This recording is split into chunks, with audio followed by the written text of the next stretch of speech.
Pernahkah berpikir bagaimana ekonomi Indonesia bisa merdeka dari luar? Pernahkah bertanya, siapa yang selama ini membuat fondasi ekonomi Indonesia? Maka, simaklah video ini.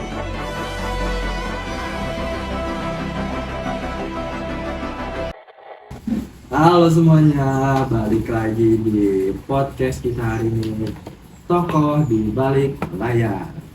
Sebelum itu, kenalin, nama gue Jaki dan temen gue Ati. Oke, jadi kita akan membahas sesosok orang yang sangat penting dan sangat berjasa bagi negara kita, Indonesia tercinta, terkhususnya di bidang ekonomi. Siapa sih orang itu? Dapat kasih tahu, namanya adalah Sumitro Djojo Hadikusumo. Beliau adalah salah satu orang yang sangat berjasa dan mungkin kalian bakal tidak asing mendengarnya.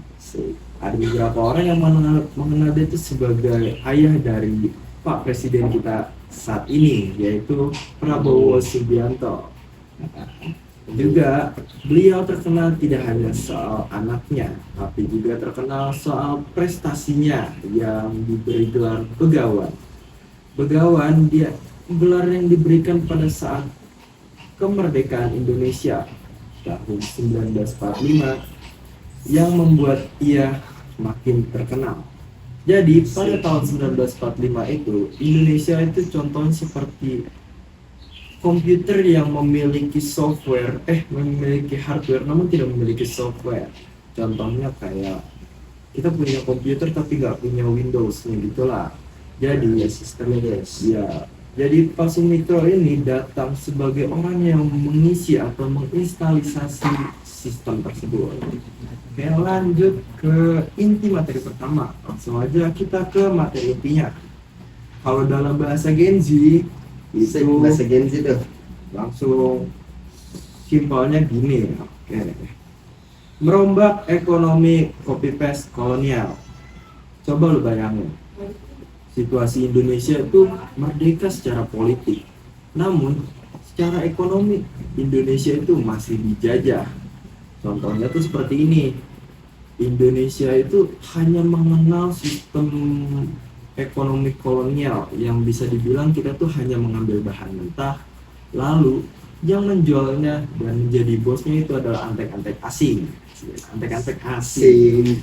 Belanda tuh. Iya, orang Belanda ya. Jadi Pak Sumitro Djojo Hadikusumo memilih untuk merubah sistem tersebut dan beliau sangat menginginkan perekonomian Indonesia ini menjadi ekonomi nasional.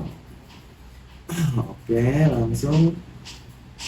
Jadi karena perekonomian Indonesia pada saat itu jelek sekali ya, bisa dibilang sangat hancur dan terpuruk.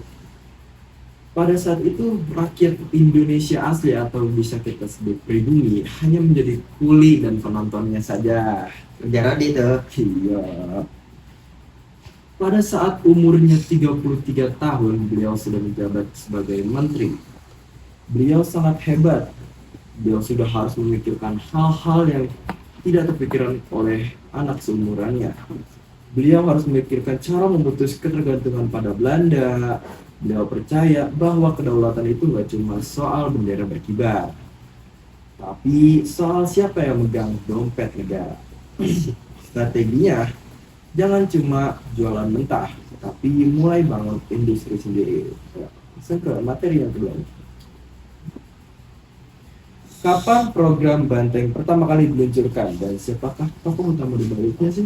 Nah, ini aja gue jelasin. Masuk ke tahun 1950, Pak Sumitro meluncurkan gebrakan bernama Program Benteng. Ini adalah langkah yang sangat berani dan visioner. Misi dia yaitu menciptakan kelas pengusaha pribumi. Nah, bagaimana cara agar misi tersebut diselesaikan? Jadi kayaknya pemerintahan memberikan lisensi impor khusus dan kredit modal buat pengusaha lokal agar mereka bisa bersaing dengan perusahaan asing. Perusahaan asing tuh. Oh, paham. Terus gimana logikanya? Logikanya gini, kalau pengusaha lokal kita kuat, ekonomi negara punya benteng yang kokoh dari dominasi asing. Memang praktiknya menantang. Banyak pengusaha dadakan yang belum siap mental dan manajemennya kurang oke. Tetapi poin pentingnya bukan cuma di angka sukses atau gagalnya, tapi keberpihakannya. Pak Sumitro juga menegaskan bahwa negara kita harus hadir untuk membela pemain lokal agar tidak digilas oleh modal besar dari luar. Berarti ada sistem yang namanya mencetak user ya. Pak Sumitro itu yang kita lihat nih, dia tuh membuat sistem mencetak user lewat pendidikan. Oh, bagian ini nih. Pak Sumitro sadar gudang dan uang itu benda mati. Kalau orangnya nggak punya kapasitas, dia sangat percaya pada human capital. Kayaknya gue mau nanya nih. Oke, kayaknya gue pernah denger dah. Pak Sumitro bikin lembaga. Nah, lembaganya itu apa sih, Jack? Oh, gue tahu tuh lembaganya itu apa. Lembaga yang dia buat itu adalah FEUI kalau nggak salah tuh, yang biasa disebut tuh Fakultas Ekonomi Universitas Indonesia.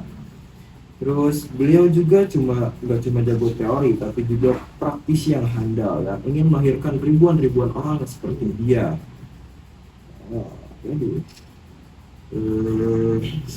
Pak Sumitra kan seharusnya bikin strategi baru untuk membawa ilmu ekonomi ke Indonesia. Nah, strateginya tuh apa sih? Bisa jelasin nggak ke gua? Jadi gini nih, strategi yang ia pilih itu ada cukup beragam ya. Contohnya satu, dia tuh mendatangkan sebuah profesor yang sangat handal, contohnya itu yang sudah ahli. Dan juga dia mengirimkan orang-orang atau mahasiswa-mahasiswa yang unggul di negara kita untuk disekolahkan di luar negeri. Dan pada akhirnya mereka dikenal sebagai Mafia Berkeley. Mafia. Iya dong, Mafia Berkeley itu adalah salah satu orang atau kelompok yang akan memajukan perekonomian Indonesia di kedepannya. Ya, Sebutan dong. iya dong. Kenapa sih naskah ini sangat penting? Karena Pak Sumitra mengajarkan kita bahwa ekonomi itu bukan cuma soal angka, tapi soal kemanusiaan dan martabat sebuah bangsa. Beliau juga dikenal sebagai sosok yang sangat kritis, bahkan sering berbeda pendapat dengan pimpinan negara lainnya demi mempertahankan idealismenya. Beliau membuktikan kalau jadi pahlawan itu nggak harus selalu angkat senjata di medan perang ya. Tapi angkat pena, baca buku, dan hitung kalkulator buat benerin ekonomi negara juga sama-sama heroiknya. Jadi kalau sekarang kita lihat banyak UMKM mulai maju atau industri lokal kita mulai punya nama, ingatlah pada Pak siapa? Pak Sumitro Jojo Hadikusumo puluhan tahun lalu. Gimana menurut kalian? Apakah semangat program Benteng Pak Sumitro ini masih relevan buat anak-anak muda di zaman sekarang? Betul sih, masih Pasti dong. relevan dong. Yang lagi semangat-semangatnya ngebangun apa? Bisnis. Bisnis pastinya. Tulis dong pendapat kalian di kolom komentar ya. Oke. Saya Fatih dan Saya Jaki. sampai jumpa di episode Tokoh di Balik Layar. Selanjutnya.